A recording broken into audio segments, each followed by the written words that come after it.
어느 부부 모임에서 남편이 아내의 생일 선물로 다이아몬드 반지를 선물로 주었습니다. 그러자 이걸 보고 이제 좋아하는데, 그런데 아내들이 잠깐 화장실에 가 자리를 비운 사이에 그 남편의 친구가 그에게 묻습니다. 여보게, 사실 아내가 원했던 건 자동차 아닌가? 그랬지. 그런데 왜 자네는 자동차를 선물로 주지 않고 다이아몬드를 선물로 줬는가? 그랬더니 남편이 하는 말이, 그런데 말일세, 가짜 자동차를 어디서 구할 수 있다는 말인가? 라고 이렇게 말하더랍니다. 요즘 이 시대는 가짜가 판치고 있습니다. 여러분, 명품과 가짜 저희 짝퉁 가방을 구별하는 법으로 비 올 때 보면 알 수 있다고 하죠. 명품은 품에 비 맞을까 품고 가고, 짝퉁은 머리에 비 맞을까 머리를 가리고 한다고 하고, 또 테이블에 앉아서 차 마실 때 명품은 테이블 위에 올려놓고 짝퉁은 책상 테이블 밑으로 내려놓는다고 합니다. 그런데 이 시대 이 짝퉁 산업이 얼마나 발달했는지 미국의 비즈니스 위크의 경제 주간지에서 보도한 바에 의하면은 전체 세계 교역량 중에 5% 내지 7%가 짝퉁이다. 그리고 그 금액만 해도 무려 600조 원이 넘는다고 했습니다. 600조 원이라면 우리나라 1년 예산의 국가 예산이 거의 곱절이 되는 엄청난 액수입니다.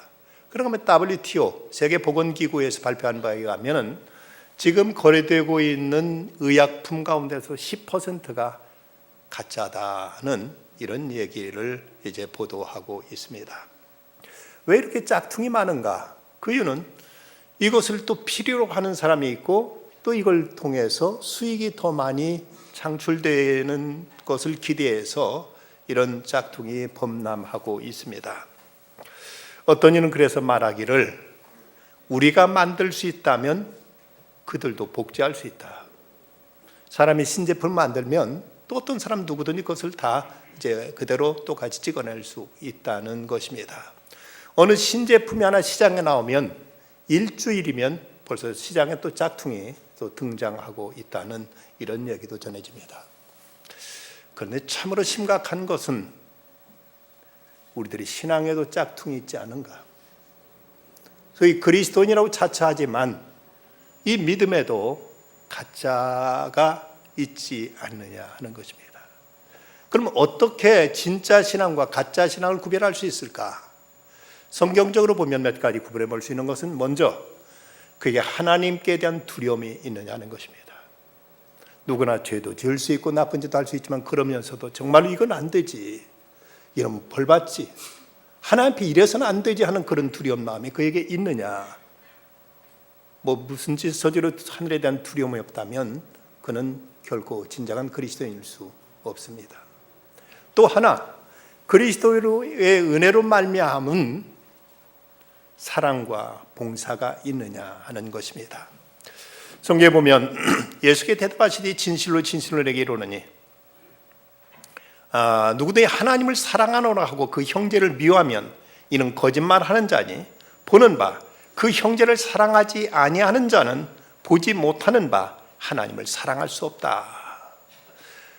눈으로 보는 형제를 진정 그리스도께 받은 내 그 하나님의 은혜로 말미암아 그에 대한 긍휼함과 그에 대한 사랑과, 그리고 하나님의 사업에 대한 헌신과 봉사가 전혀 없다면 과연 그가 그리스도의 은혜로 말미암아 구원받은 사람일까에 대한 의심을 할 수밖에 없다는 거지요. 또 하나가 성령으로 인한 변화된 삶이 있느냐, 거듭남이 있느냐 하는 것입니다. 사람이 물과 성령으로 나지 아니하면 하나님 나라에 들어갈 수 없느니라. 육으로 난 것은 육이요 영으로 난 것은 영이니라. 성령에 의해서 거듭난 삶이 있느냐, 이것으로 우리의 신앙의 진정성을 구별해 볼 수 있다는 것입니다. 그래서 챔버스는 말하기를, 사람이 모든 걸 다 모방할 수 있지만 성령은 모방할 수 없다. 또 빌리글 목사님은, 나는 타인의 관심을 끌려고 허풍 떨면서 자신을 내보이는 사람 가운데서 성령 충만한 사람을 본 적이 없다. 사람들의 눈치, 사람들에게만 이제 비유를 마치고 그들의 관심만 끌려고 한다면 이것은 결코 성령 충만한 사람일 수 없다고 이렇게 말하고 있습니다. 오늘 로마서 8장에 보면 세 가지 탄식이 여기 나오고 있습니다. 먼저는 본문 22절에 보면 피조물이 다 이제까지 함께 탄식하며 함께 고통을 겪고 있는 것을 우리가 안다고 말씀한 피조물의 탄식을 말씀하고 있습니다. 여러분, 이렇게 푸르른 이 실록의 계절을 보면 온통 이 자연은 아름답게 그 생명을 구가하고 꽃피는 모습 속에서 참 아름답다는 생각을 우리가 절로 하게 됩니다. 그렇지만 막상 그 자연도 우리가 유심히 바라다 보면 그 안에도 이런저런 자연의 신음소리를 우리는 듣게 되는 것입니다. 여기 본문 20절에 보면 허무, 썩음, 종노릇, 고통이라는 단어가 계속 등장하고 있는데 이건 인간의 죄로 인한 자연 생태계의 파괴 현상을 말하고 있는 것입니다. 발전의 상징인 자동차는 너무 많이 만들어져서 도시의 공기를 죽음의 대기로 바꾸고 있습니다. 끝없는 인간의 소비 문화는 지구를 하나의 커다란 쓰레기통으로 만들어가고 있습니다. 싸우기를 좋아하는 인간들은 소위 A, B, C 무기, 아토믹, 원자탄, 그리고 바이올로지에 의한 생물학, 생화학 무기, 또 케미칼, 화학 무기 등 이런 무기들로 인해 지구는 일촉즉발 파멸을 지금 재촉해 가고 있습니다. 지구의 이산화탄소의 증가로 인해서 날로 기온은 이제 변해가고 있고 저 남극의 얼음은 지금 점점 녹아가서 이제 점점 그 바닷물의 수위가 많은 땅을 덮을 것이라는 이런 불안한 예고들, 그리고 언제 어디서 어떻게 터질지 모르는 화산 폭발과 지진으로 인한 피해 등 이 모든 것 인간이 저지르고 있는 죄악으로 인한 생태계 자연의 파괴를 지적하고 있습니다. 마당에 있는 그 나무들을 보면 참 푸르고 그 생명력이 대단하다고 느껴지면서도 막상 자세히 들여다보면 저 벚나무 잎 하나하나마다 언제 벌레가 갉아먹었는데 뻥뻥 구멍이 뚫려 있는 모습들, 아름답게 피어나는 저 들쥐 넝쿨 장미에도 이제 진드기가 생기고 많은 벌레들이 꿰이면서 이것이 병들어오고 있는 모습을 우리는 쉽게 발견할 수 있습니다. 그래서 일본의 유명한 신학자요 또 영성가인 우찌무라 간조는 로마서 8장을 강해하면서 이런 지적을 하고 있습니다. 사람은 천연의 미, 자연의 아름다움을 말한다. 하지만 그 아름다움은 겨우 표면에 그친다. 그 내면으로 들어가 보면 자연은 아름다움이 아니라 추함이다. 조화가 아니라 혼란이다. 평화가 아니라 전쟁이다. 여름 야산의 백화가 피기를 다투는 양상은 아름답지만 곤충과 벌레가 끼는 모습은 얼마나 살벌하고 파괴적인가. 시인의 마음은 이것을 보면 공포에 떨고 찬미의 노래는 끊겨버리리라. 뱀은 개구리를 잡아 삼키려 하고 개구리는 벌레를 잡아먹으려 하며 벌레는 서로 죽이려 하지 않는가.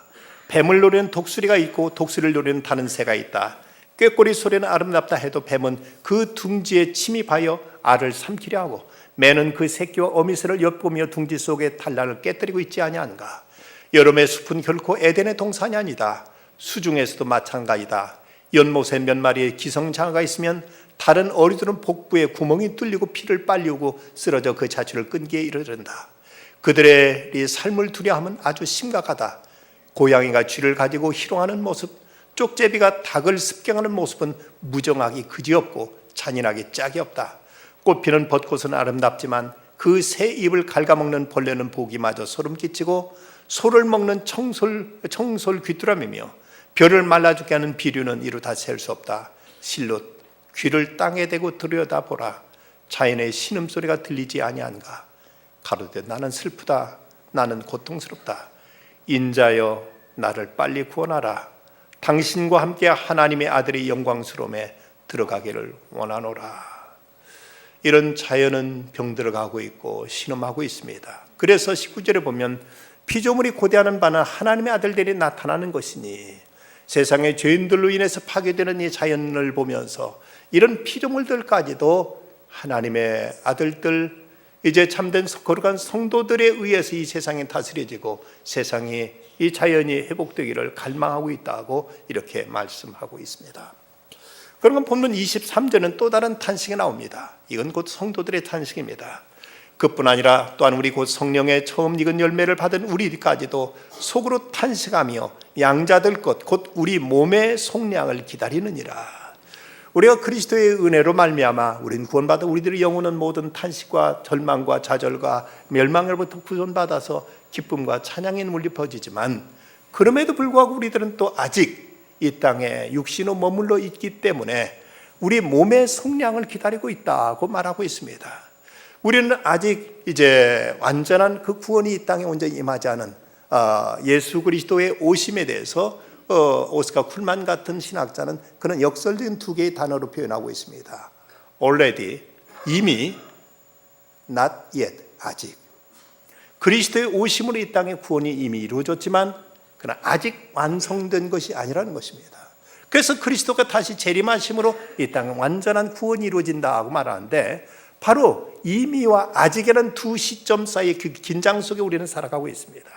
우리는 아직 죄로 인한 하나님의 진노가 임한 이 땅에 살아가고 있기 때문에 육체를 지니고 있음으로 인해서 많은 어떤 제한 속에 살아가고 있습니다. 소위 생로병사의 고통이 우리에게 있고, 시간과 공간의 그 제한 속에서 우리는 때로는 추위와 더위, 배고픔과 굶주림, 또 사람과 사람끼리 부딪히는 가운데서 있는 여러 가지 육신의 고통들이 우리에게 있는 것입니다. 그래서 저절로 이 땅에는 성도들은 또한 우리에게 또 하나의 탄식이 성도들의 입에서 새어나오고 있다고 로마서는 이렇게 기록하고 있습니다. 그러지 않습니까? 우리가 예수 믿고 구원받았다 하지만 아직도 우리가 살아가는 이 땅의 삶 속에는 많은 벅찬 것들, 무거운 짐들, 괴로운 여러 가지 탄식이 저절로 새어나오는 많은 상황들이 있습니다. 여러 가지 정치적인 현실이며 경제적인 상황이며 사회적인 갈등이며 이 모든 것이 우리로 하여금 저절로 한숨 짓지 않도록 만드는 이런 이제 고통이 이 땅에 아직 산재에 있음을 성경은 말씀하고 있습니다. 그렇지만 그럼에 또 하나의 탄식은 우리에게 위로가 되고 있습니다.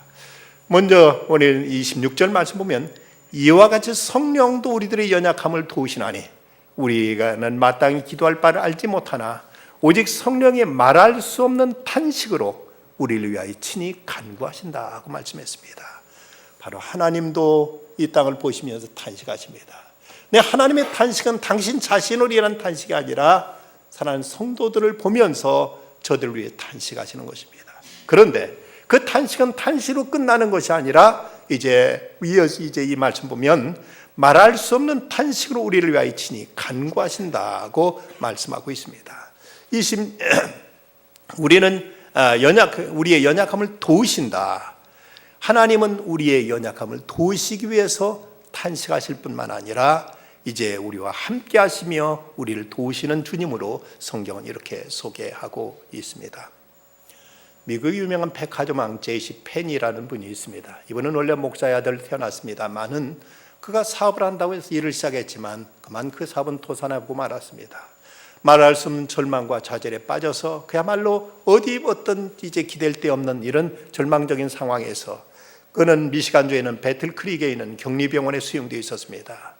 말할 수 없는 좌절과 낙심에 젖어 있는 순간 옆에서 찬송 소리가 어디서 들려옵니다. 그 소리를 따라 가보니까 어느 건물 그 밑에 지하실 작은 방에서 몇몇의 성도들이 모여서 찬송하며 이제 기도하고 있었습니다. 그때 그 찬송 가운데 아주 귀에 낯익은 찬송, 너 근심 걱정 말아라 주 너를 지키라는 이 찬송이 나올 때 그는 여기서 말할 수 없는 어떤 성령의 감동이 그에게 밀려왔습니다. 그 찬송을 통해서 커다란 확신과 더불어 그는 이제 하나님 앞에 기도할 이런 마음이 솟구쳤습니다. 사랑하는 하나님, 나는 아무것도 할 수 없습니다. 제발 나를 좀 돌봐주십시오 하고 그는 하나님 앞에 흐느끼며 기도했습니다. 그렇게 하늘맛 동안을 기도하고 났을 때 그는 새롭게 온몸의 어떤 힘과 용기를 가지고 일어서게 됩니다. 그곳을 나오면서 그는 이런 말을 합니다. 나는 무한한 어두운 공간에서 찬란한 태양빛으로 옮겨지는 느낌이었다. 마음속에 무거운 짐이 옮겨져서 그 방을 나올 때는 새로운 사람이 되었다. 나는 마비된 심령으로 풀이 죽어 들어갔지만 해방된 기쁨으로 나올 수 있었다고 이렇게 그는 간증하고 있습니다. 성령께서 우리를 도와주신다. 우리를 도와주신다고 말씀합니다. 그러면 어떻게 성령은 우리를 도와주시는가? 먼저는 우리들이 연약한 중에 있을 때 성령 우리에게 찾아오셔서 우리와 함께 해주십니다. 요한복음 14장에 보면 제자들은 예수님께 이 세상을 떠나실 걸 알고 모두 다 슬퍼하며 모두 큰 낙심에 젖어 있었습니다. 근데 그때 예수님께 저희들에게 하신 말씀, 내가 아버지께 구하겠으니 그가 또 다른 보혜사를 너희에게 주사 영원토록 너희와 함께 있게 하겠다고 말씀하셨습니다. 결코 너희를 고아처럼 내버려 두지 않겠다. 내가 너희에게 다가와서 너희에게 영으로 성령으로 너희에게 보혜사로 찾아와서 영원토록 너희와 함께 있겠다고 말씀하셨습니다. 보혜사, 성령을 일컫는 보혜사란 말은 이 말은 헬라어의 파라클레토스란 단어로 되어 있습니다. 근데 이 파라클레토스란 말은 파라라는 말은 곁에, 옆에라는 뜻을 가지고 있고 클레토스라는 말은 부름을 받은 자라는 뜻을 가지고 있습니다. 즉 우리와 함께 있기 위해서 우리 곁에 부름받아서 같이 계신 분이 바로 보혜사 성령이란 말입니다. 이 보혜사 성령에 대해서 이분에 대해서 세 가지 단어로 이분의 사역이 표현되는데 먼저 카운슬러, 우리를 돕기 위해 상담하시기 위해서 우리와 모든 말을 나눠주신 대화자로서 우리에게 찾아오시는 분, 또 하나는 컴포터, 우리를 위로해 주시는 분, 또 하나는 헬퍼, 우리를 돕는 분으로 성령은 우리에게 찾아오시는 것입니다. 레베카 파피시스는 사랑하는 가족에게 읽어주고 싶은 이야기에 보면 이런 이야기를 소개하고 있습니다. 미국의 어느 교회에서 모든 상당히 보수적이고 아주 거룩한 교회의 분위기인데 어느 한 청년이 뒤늦게 아주 남루한 차림으로 그야말로 히피처럼 이런 차림으로 뒤에서 들어오더니 뚜벅뚜벅 걸어가지고는 예배당 바로 앞에 강대상 바로 앞에까지 와 털썩 주저앉는 것이었습니다. 이 모습을 보고 그 교회는 여태까지 그런 적이 없었기 때문에 모두 다 아주 뜨악하고 아주 낯선 이 침입자를 향해서 모두 다 언짢아하고 있었습니다.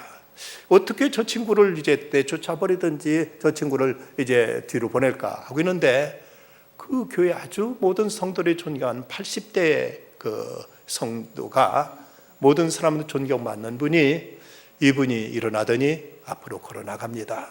모든 사람 저분이 얘기하면 저 친구도 듣겠지. 또 저분은 무슨 야단을 쳐도 성도들 중에서는 저분에 대해서 뭐라고 할 사람은 아무도 없을 것이다 하고 이렇게 생각하고 그분이 가서 어떻게 저 친구를 이제 뒤로 이제 끌어내는가 하고 눈여겨봤는데 이분이 뚜벅뚜벅 걸어오더니 이 젊은 청년이 앉아있는 자리 옆에 털썩 그대로 주저앉아서 같이 예배를 드리는 겁니다. 이 모습 보고 모든 성도들이 큰 감동을 받았습니다. 처음에는 이 젊은이가 잘못했다고 생각하면서 저렇게 어떻게 이런 거룩한 자리, 경건한 자리, 앞자리 저렇게 나와서 바닥에 주지 않는가 하고 여기 못마땅했는데 이 노 신사가 앞에 와서 그냥 다정하게 그 친구의 젊은이의 친구나 되는 것처럼 옆에 다정히 앉아서 성경을 펴들고 같이 예배드리는 모습을 보고 큰 감동을 받습니다. 이때 목사님이 설교하면서 그렇게 얘기를 꺼냅니다. 여러분은 오늘 제가 한 설교를 금방 잊어버릴지 모릅니다. 그러나 오늘 이 자리에 보신 저 모습만은 평생 잊지 못하실 겁니다. 그렇습니다. 우리가 때로 실수하고 잘못할 때, 우리가 때로는 지치고 쓰러질 때 그때도 성령은 우리 곁에 오셔서 우리와 함께 해준다는 사실입니다. 비록 사람들은 비난하고 사람들은 정죄하고 사람들은 우리를 위해 가진 악담을 할지라도 그때도 성령께서는 우리 곁에 오셔서 우리와 함께 해주시는 분이십니다. 뿐만 아니라 성령은 우리를 위해서 기도해 주신다고 말씀하고 있습니다. 26절 말씀, 오직 성령이 말할 수 없는 탄식을 우리를 위하여 치니 간구하시느니라. 때로는 우리가 어려움과 어떤 고통에 있을 때 우리들이 지혜가 부족하고 지각이 모자라서 우리는 무엇을 위해서 어떻게 기도해야 될 줄조차도 모를 때가 많이 있습니다. 망연자실한 가운데 기도조차도 나오지 않을 때가 있습니다. 과연 어떻게 해야 될지, 또 뭐라고 구해야 될지, 이거 내게 좋은 일인지 나쁜 일인지조차도 몰라서 망연자실한 채 절망과 낙심에 젖어 있을 때 이때 성령께서는 우리에게 오셔서 우리를 위해 말할 수 없는 탄식으로 우리를 위해서 기도해 준다고 말씀하십니다. 성령께서 우리를 위해 기도해 준다는 것이 얼마나 복되고 얼마나 감사하고 얼마나 우리에게 큰 축복인지, 내가 뭐라고 기도할 줄도 모를 때 성령은 나를 위해서 진정 나의 복됨을 위해서, 나의 유익을 위해서, 나의 승리를 위해서, 나를 위해서 친히 기도해 주는 분이 바로 보혜사 성령님입니다. 여러분, 오래전에 교회에서 성도들이 애송했던 복음 성가 가운데 누군가 널 위해 기도하네 라는 그 유명한 복음 성가를 여러분 아직도 기억하실 것입니다. 당신이 지쳐서 기도할 수 없고 눈물이 빗물처럼 흘러내릴 때 주님은 우리의 연약함을 아시네. 사랑으로 인도하시네. 누군가 널 위하여 누군가 기도하네. 내가 홀로 외로워서 마음이 무너질 때 누군가 널 위해 기도하네. 당신이 홀로 남았을 때 당신은 누구에게 위로를 얻나? 주님은 아시네. 당신의 마음을. 그대 홀로 있지 못함을 누군가 널 위하여 누군가 기도하네. 내가 홀로 이루어서 마음이 무너질 때 누군가 널 위해 누군가 기도하네. 내가 홀로 이루어서 마음이 무너질 때 누군가 널 위해 기도하네. 누군가 널 위해 기도하네. 이 누군가가 누굽니까? 바로 성령님이십니다. 무엇을 위해서 어떻게 기도할 줄도 모를 때 성령님은 우리에게 다가오셔서 우리를 위해 기도해 주신다는 사실입니다. 그런가 하면 이 성령님께서는 우리가 처한 모든 상황들을 다 종합해서 이걸 모아서 이것을 다 이제 합력해서 선으로 바꾸어 준다고 말씀하십니다. 우리가 잘 아는 말씀 28절, 우리가 알거니와 하나님을 사랑하는 자 곧 그 뜻대로 부르심을 입은 자들에게는 모든 것이 합력하여 선을 이루느니라. 모든 것이 합력하여 선을 이루느니라. 우리는 분명히 이것이 나쁜 것이라고 생각했고 이것은 나를 해치는 것이라고 생각했지만 이것까지도 하나님은 다 모아서 이걸 다 합력하고 섭리하셔서 이것을 우리에게 사랑으로 좋은 것으로 복된 것으로 바꾸어 준다고 성경은 약속하고 있습니다. 어떤 사람이 그렇습니까? 하나님을 사랑하는 자 곧 그 뜻대로 부르심을 입은 자. 하나님을 사랑하는 자가 곧 하나님께 부름받은 자요. 하나님께 부름받은 자는 하나님을 사랑하는 자들입니다. 이런 사람에게 하나님은 모든 것을 다 합력해서 선으로 바꾸어 준다고 말씀하고 있습니다. 그렇다면 안심이 되지 않습니까? 그렇다면 우리가 담대할 수 있지 않습니까? 내 마음속에 하나님을 사랑하는 얕은 믿음이지만 주님을 사랑하는 마음이 있을 때 주님은 나의 모든 걸 아시고 내가 당하는 그 어떤 것도 결코 나를 저주하지 못하도록, 나를 영원한 실패자로 만들지 못하도록, 나를 인생에 있어서 낙오자로 만들지 않도록 하나님의 이 모든 것을 다 작용해서 우리에게 복된 것으로, 유익한 것으로 축복으로 바꿔준다고 하나님이 친히 약속하고 계신다는 사실, 이것이 성령이 우리에게 주시는 가장 귀한 축복의 하나인 것입니다. 미국에서 시카고에서 황소가 전봇대를 들이받는 바람에 전봇대가 넘어지면서 전기가 합선되면서 이것이 화재로 번져가지고 시카고 전역을 불태웠던 아주 끔찍한 대화재가 있었습니다. 19세기에 있었던 일입니다. 이 일로 인해서 시가지가 온통 화재 불덩어리가 된 중에 그 와중에서 그 유명한 D.L. 무디 목사님, 이분의 예배당도 그리고 신학교도 함께 불타고 맙니다. 이 갑작스러운 화재, 잠옷바람으로 뛰쳐나와가지고 겨우 성경책 한 권 들고 멀거니 쳐다보이는데 이때 기자가 찾아와서 비웃듯이 묻습니다. 목사님은 늘 설교하면서 하나님은 전능하시다고 모든 걸 다 다스리신다고 하시는데 그 전능하신 하나님이 계신데도 이렇게 다 불타버렸으니 어쩔 겁니까? 하고 이렇게 야유하듯 물었습니다. 그러자 이때 무디 목사님 그렇게 대답했다고 합니다. 그렇잖아도 예배당이 좁고 또 신학교가 작아서 다시 지으려고 하던 판인데 하나님이 이것을 이제 이것을 전부 다 건물을 다 뜯고 이것을 이제 없애려면 돈이 많이 들 텐데 하나님이 이렇게 화재로 이것을 다 없애주셨으니 더 하나님 감사합니다라고 이렇게 대답했다는 겁니다. 그랬더니 그 철거 비용도 들지 않고 하나님이 이렇게 이제 새롭게 지어줄 테니 얼마나 감사한지 모르겠다고 말하니까 그럼 목사님 그럴 만한 돈이라도 있습니까? 하고 물었습니다. 근데 목사 옆에 교회에서 성경 telle면서 돈은 가지고 나오지 못했지만 아무리 써도 바닥나지 않는 하나님의 금고인 성경을 가지고 나왔습니다. 얼마 안 가서 웅장한 하나님의 예배당과 성경학교를 새로 지을 겁니다. 하고 이렇게 이제 대답했습니다. 근데 실제로 그렇게 됐습니다. 실제로 각지에서 많은 이제 헌금이 답지해가지고 그 놀라운, 여러분 지금 시카고에 가보면 지금 무디 신학교와 그리고 그 기념교회가 크게 서 있는 걸 볼 수가 있습니다. 오히려 그 화재를 통해서 하나님은 무디 목사님을 축복하시고 그 사역을 축복하셔서 엄청난 예배당과 엄청난 신학교를 세울 수 있는 이런 전기로 마련해 주신 것입니다. 하나님을 사랑하는 자, 곧 그 뜻대로 부르심을 입은 자들에게는 모든 것이 합력하여 선을 이루느니라. 분명 우리가 주님을 사랑한다면, 하나님께 선택된 하나님의 자녀라면 우리에 당하는 그 어떤 것도 결코 우리를 파멸시킬 수 없고, 우리를 패배자는 몰 수 없고, 우리를 결코 이제 절망의 구렁이에 빠뜨릴 수 없음을 우리는 확신하게 됩니다. 그렇다면 장차 임하게 될 그 영광을 바라보면서 우리는 어떻게 살아야 될 것인가? 먼저는 그 영광을 우리는 바라보며 이것을 우리는 이제 소망해야 됩니다. 18절 말씀 보면 생각하건대 현재의 고난은 장차 우리에게 나타날 영광과 좋게 비교할 수 없다고 말씀했습니다. 오늘의 고난은 분명히 있습니다. 오늘의 고통과 아픔도 있습니다. 그러나 분명한 것은 우리의 결과는, 우리의 결말은 이미 결정되어 있습니다. 우리는 승리하게 될 것입니다. 우리는 영광의 자리를 향해 나가게 될 것입니다. 오늘이 결코 어떤 고난 속에 쌓여 있다 할지라도 이미 우리들의 삶의 결론은 하나님의 축복으로, 하나님의 영광으로, 하나님의 사랑으로 이미 결론 지어져 있다는 것입니다. 신의 아그네스라는 영화, 그 연극에 보면 그런 대목이 나오죠. 해피엔딩만 있다면, 해피엔딩만 있다면, 우리의 어떤 연극 드라마에서 아무리 고생되고 아무리 힘들어도 끝이 아름답게 끝난다는 그 대사만 이미 쓰여져 있다면 무엇을 우리 고민할 것입니까? 간혹 드라마나 영화를 보면서 우리가 갖게 되는 하나의 생각은, 첫 번에 뭔가 재밌고 잘 좋은 것을 시작하면 뭔가 좀 불안하죠.